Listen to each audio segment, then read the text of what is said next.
మన బీసీ ఉద్యమ నేతలు ఎవరైతే ఉన్నారో జ్యోతిబా పులే, ఆయన భార్య సావిత్రిబాయి పులేలకి భారతరత్న ఇవ్వాలని చెప్పి మహారాష్ట్ర గవర్నమెంటు ఏకగ్రీవంగా తీర్మానం చేసి కేంద్రానికి పంపించడం జరిగింది.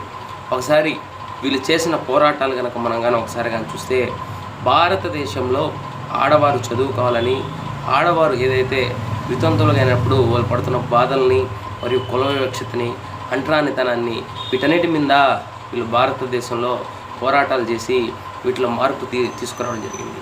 ఎవరైతే మహాత్మా గాంధీజీ ఉన్నారో, అతని తర్వాత మహాత్మా అంతటి వాడు ఎవరైనా ఉన్నారంటే అది జ్యోతిబాయి పులే మరియు సావిత్రిబాయి పులేలే అని మనం చెప్పాలా.